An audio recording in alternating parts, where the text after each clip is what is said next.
En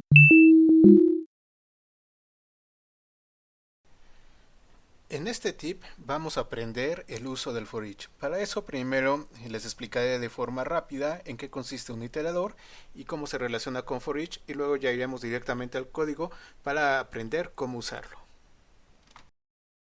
Hola, ¿qué tal? Bienvenidos a este tip donde vamos a ver el uso de for each. Me solicitaron que explicara cómo funciona for each y bueno, pues vamos a hacerlo. Muchas personas confunden el for each con un ciclo. De hecho, for each no es un ciclo, for each es un iterador. Y los iteradores forman parte de los patrones de diseño. Vamos a ver cómo funciona un iterador, vamos a tratar de entender cómo funciona y luego cómo lo aplicamos a for each. Aquí tengo un programa, vamos a regresar a este programa en unos momentos y quiero graficarles algo para que sea más fácil de entender. Bueno, nosotros sabemos que tenemos diferentes tipos de estructuras de datos. Por ejemplo, pues podemos tener un arreglo. Digamos que este es mi arreglo que tiene sus celdas y contiene la información. Otro tipo de estructura de datos que podemos tener es una matriz. Aquí está.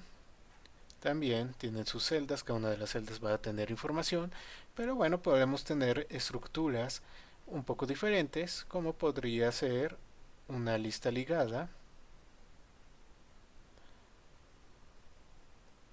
que también es una estructura de datos. Aquí está mi lista ligada, vamos a colocarla correctamente. O incluso podemos tener estructuras de datos que sean pues más complejas. Por ejemplo, podemos tener un árbol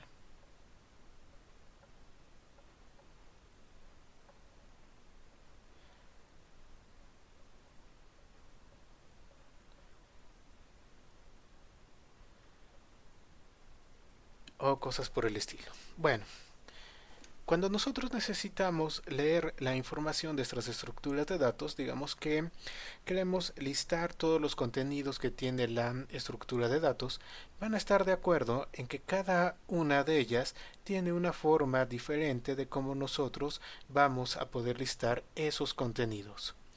Entonces, bueno, el array es muy sencillo, simplemente vamos recorriendo todo lo que tenemos.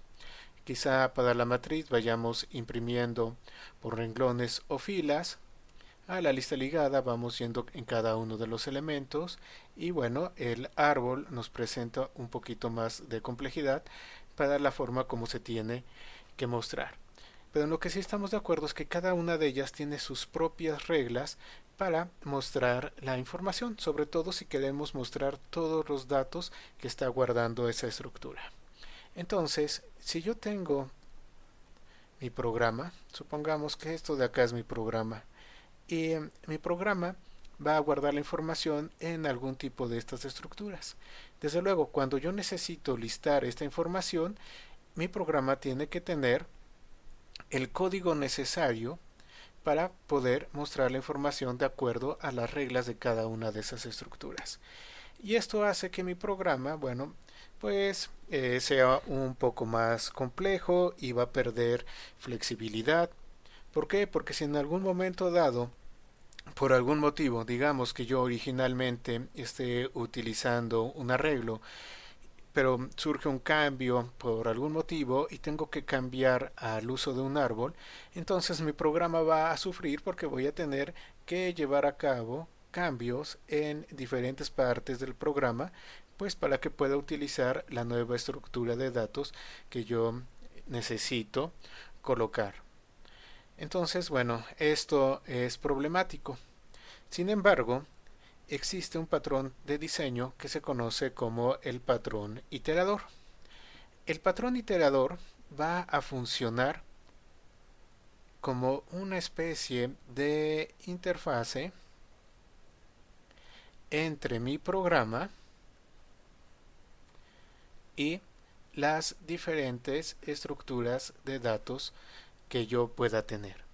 De tal manera que mi programa solamente se va a comunicar con el iterador y el iterador es el que ya se encarga de comunicarse con las estructuras.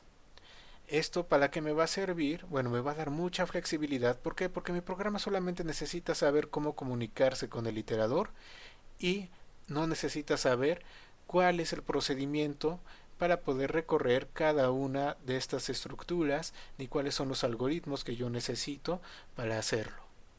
Y en un momento dado, si yo necesito cambiar de, digamos, de el arreglo al árbol, mi programa no sufre porque mi programa únicamente se está comunicando con el iterador.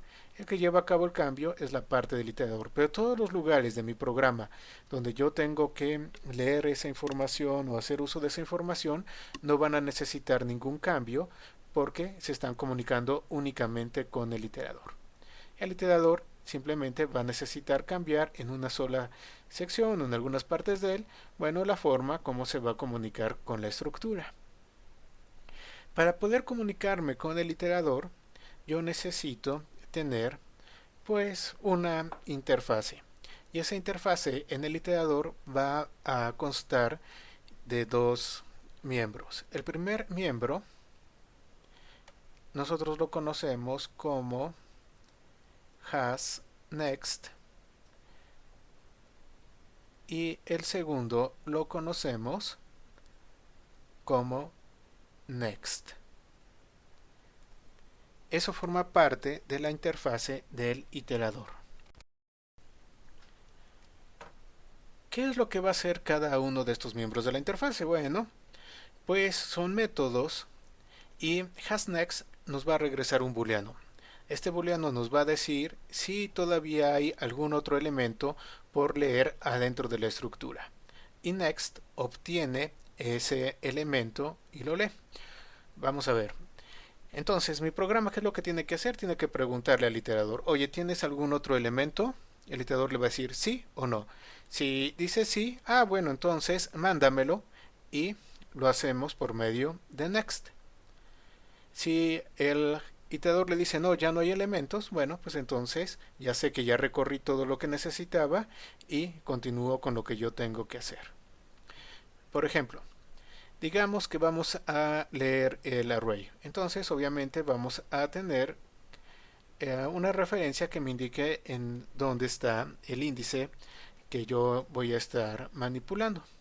Bueno, entonces yo le pregunto, oye, ¿tienes uno? ¿Tienes un elemento que todavía pueda leer? ¿Hasnext? ¿Hay siguiente? Sí, sí hay siguiente, mándamelo. Entonces, leemos este y lo mandamos. Ahora, ¿tienes siguiente? Sí tengo siguiente, entonces mándamelo. Leemos este y lo mandamos. ¿Tienes siguiente? Sí, sí tengo siguiente, mándamelo. Leemos este y lo mandamos. ¿Tienes siguiente? Sí, mándamelo. Leemos este y lo mandamos. ¿Tienes siguiente? Sí, mándamelo. Leemos este y lo mandamos. ¿Tienes siguiente? No, ya no tengo. Bueno, entonces ya sé que ya recorrí todos los elementos. En el caso de que nosotros tuviéramos el árbol, ¿qué es lo que va a suceder? El programa únicamente va a seguir haciendo su pregunta de ¿tienes el siguiente? Y va a hacer su petición de mándamelo. Pero el iterador es el que se va a encargar de lidiar con la forma como trabaja la estructura de datos. Entonces digamos que queremos leer todos los elementos que se encuentran adentro del árbol. Entonces, ¿qué es lo que sucede? El programa pregunta, ¿tienes siguiente? Sí, mándamelo. ¿Tienes siguiente? Sí, mándamelo. ¿Tienes siguiente? Sí, mándamelo. ¿Tienes siguiente? Sí, mándamelo. ¿Tienes siguiente? Sí, mándamelo. ¿Tienes siguiente? Sí, mándamelo. ¿Tienes siguiente? Sí, mándamelo. ¿Tienes siguiente? Sí, mándamelo. ¿Tienes siguiente? Sí, mándamelo. ¿Tienes siguiente? Sí, mándamelo. ¿Tienes siguiente? Sí, mándamelo. ¿Tienes siguiente? Sí, mándamelo. ¿Y tienes siguiente? Sí, mándamelo. ¿Tienes siguiente? No. Bueno, entonces ya sé que ya recorrí todos los elementos que nosotros tenemos. Esto es lo que hace básicamente un iterador, aunque luego, bueno, obviamente crearé uno o varios videos donde veremos a fondo cómo trabaja y cómo programar nosotros nuestro propio iterador. Adentro de C# tenemos a ForEach. ForEach en realidad es un iterador, es decir, va a llevar a cabo esta funcionalidad que nosotros tenemos acá con las diferentes estructuras de datos. ¿Con qué estructuras de datos? Bueno, con aquellas que implementen a la interfase enumerator y a la interfase enumerable. Desde luego, bueno, no necesitamos saber cómo implementarlas para poder hacer uso del for each, pero lo importante que quiero que sepan es que a través de esas dos interfaces que les acabo de mencionar, nosotros tenemos algo muy similar a esto que yo les mostré, en el cual preguntamos si tenemos un siguiente y obtenemos cuál es el siguiente valor que esté adentro de esa estructura. Bueno, for each, ¿qué es lo que va a necesitar? For each va a necesitar una serie de parámetros. El primer parámetro va a ser el tipo que nosotros estamos esperando recibir. Por ejemplo, int. ¿Por qué es importante esto? Porque, bueno, las estructuras de datos desde luego van a guardar información y esta información que nosotros tenemos va a tener un tipo en particular. Van a ser dobles, van a ser enteros, van a ser objetos de alguna clase en particular.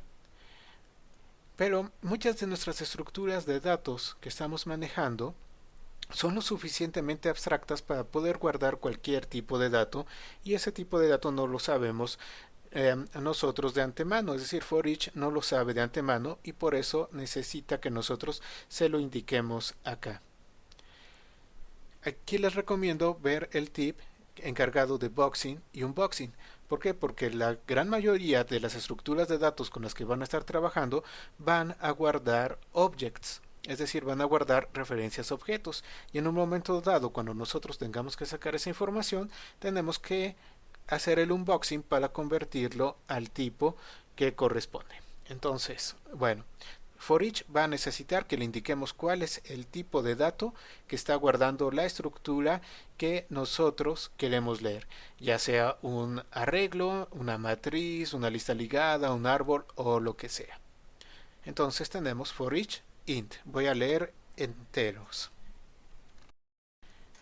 Ahora, ya que tengo indicado que voy a leer enteros, o podría ser dobles o cualquier otro, necesito indicar el nombre de una variable, x.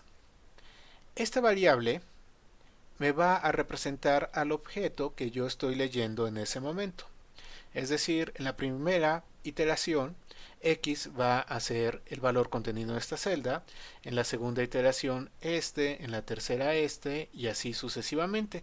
Y lo mismo sucede con cualquier otra estructura que nosotros estemos leyendo. Es decir, que el next que nosotros tenemos aquí en el iterador, el valor que obtiene o el valor que lee next va a caer en x. Entonces esa x me representa el objeto que yo estoy leyendo en esa parte de la iteración sobre la estructura de datos que yo estoy llevando a cabo. Entonces va a ir cambiando su valor dependiendo de cuál sea la celda o cuál sea el elemento que yo esté leyendo en ese momento. Entonces tengo for each int x, luego tenemos que colocar in y el nombre de la estructura de datos que yo quiero recorrer. Entonces, por ejemplo, in vals de valores, suponiendo que mi arreglo se llame vals o mi árbol se llame vals. Bueno, aquí va el nombre de la estructura. Entonces tengo for each int x in vals. ¿Eso qué quiere decir? Que para cada x, es decir, para cada elemento contenido adentro de la estructura vals, entonces vamos a llevar a cabo lo que esté en el bloque de código del for each. Y aquí podemos utilizar nuestro valor de x, es decir, esto que nosotros estamos leyendo, cuantas veces sea necesario. Entonces, así es como funciona. Recuerden, for each, el tipo del valor que yo voy a leer, que sé que ese tipo es el que guarda la estructura, la variable que me representa ese elemento en un momento dado de la iteración, el in y el nombre de la estructura que yo quiero leer, luego el bloque de código y ya adentro del bloque de código hago lo que quiero con ese valor. Para cada vuelta de iteración, esto que parece como si fuera un ciclo, en realidad estamos brincando entre los valores, estamos recorriendo los valores de la estructura de datos. Eso es lo que aquí pareciera ser vueltas de un ciclo. y para cada vez que yo me estoy moviendo dentro de la estructura y leyendo un nuevo valor de ella, entonces el valor de x se va a actualizar para el nuevo valor que yo voy teniendo. Y esta es la forma como trabaja for each. Ahora vamos a verlo ya adentro del código. Bueno, ya estamos aquí en Visual Studio.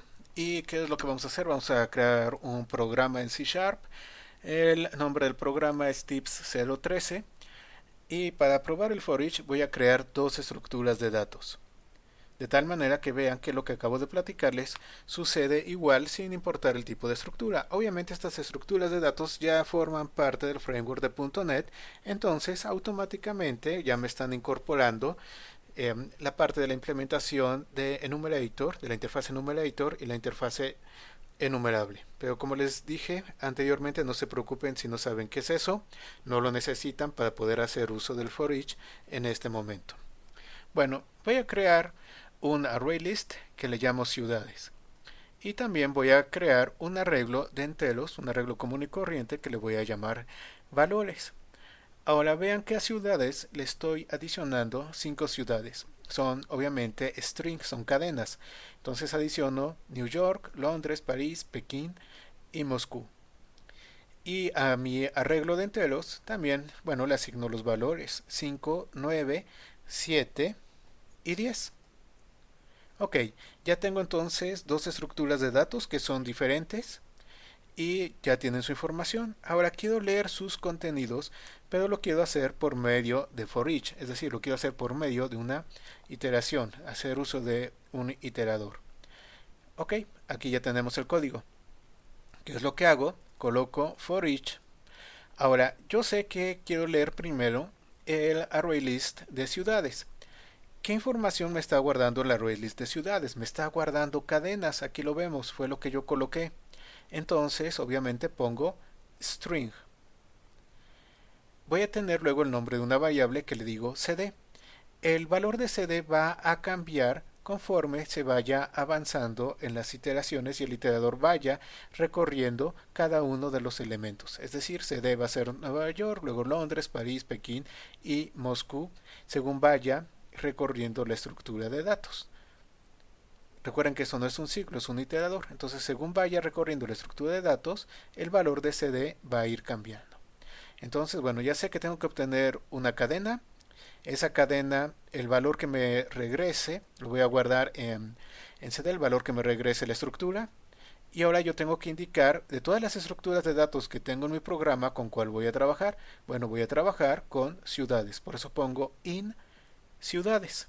Esto hace que se lleve a cabo el recorrido, la transversa de todos los elementos que nosotros tenemos adentro de la estructura de datos ciudades. Aquí está.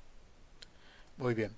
Ahora, aquí voy a colocar el código que quiero que se haga para cada uno de esos elementos que están adentro de esa estructura de datos. ¿Y qué es lo que voy a hacer? Voy a hacer algo muy sencillo, simplemente los voy a imprimir. Entonces pongo console, writeline, la ciudad es tal y coma cd. Es decir, estoy imprimiendo la cadena que estoy leyendo en cada uno de los elementos. Entonces cuando arranque este for each va a ir diciendo, hay siguiente, sí, ¿cuál es? New York. Ah, entonces cd ahora vale New York, que es de tipo cadena. Imprimo las ciudades New York. Hay siguiente, sí, dámelo, ¿qué es? Es Londres. Entonces ahora cd vale Londres y me pone la ciudad es Londres. Hay siguiente, sí, ¿qué es? París. Ah, bueno, entonces cd vale París y me imprime París. Hay siguiente, sí, ¿qué es? Pekín. cd vale Pekín, la ciudad es Pekín. Hay siguiente, sí, ¿qué es? Moscú. cd ahora vale Moscú. Hay siguiente, no, ya no. Entonces ahí termina el for each. Y esa es la forma como está trabajando. Ahora, para comprobar que el for each nos sirve para podernos comunicar con cualquier otra estructura, lo vamos a hacer también con un arreglo común y corriente, que es este de acá, el arreglo de valores. Ok, entonces, ¿qué tipo guarda valores? Guarda enteros. Voy a utilizar una variable que se llame número, que me va a representar al valor con el que estamos trabajando en ese momento. Y aquí coloco cuál es la estructura que me interesa recorrer. Ah, bueno, pues me interesa recorrer la estructura valores. Me interesa recorrer el array, el arreglo valores. Y aquí está. y aquí, bueno, simplemente llevamos a cabo la impresión. Entonces sucede algo muy similar. Empezamos, entonces, hay siguiente, sí, dámelo, es 5. Entonces, número ahora vale 5 y me imprime el número es 5. Ahí siguiente, sí, ¿cuál es? 9. Número vale 9 y me imprime el número es 9. Ahí siguiente, sí, ¿cuál es? 7. Entonces, número vale 7 y me imprime el número es 7. Ahí siguiente, sí, dámelo. Entonces, número vale 10 y me imprime el número es 10. Ahí siguiente, no. Ah, bueno, ahí termino. Entonces, aquí termina el for each, finaliza y finaliza también el programa. Bueno, vamos a comprobar con ejecución que esto está funcionando. Entonces, ejecuto el programa y vemos que efectivamente me imprime las ciudades New York, Londres, París, Pekín, Moscú y luego 5, 9, 7, 10. Y con esto hemos comprobado que está funcionando el for each y la forma como trabaja. Bueno, espero que este tip les haya sido útil.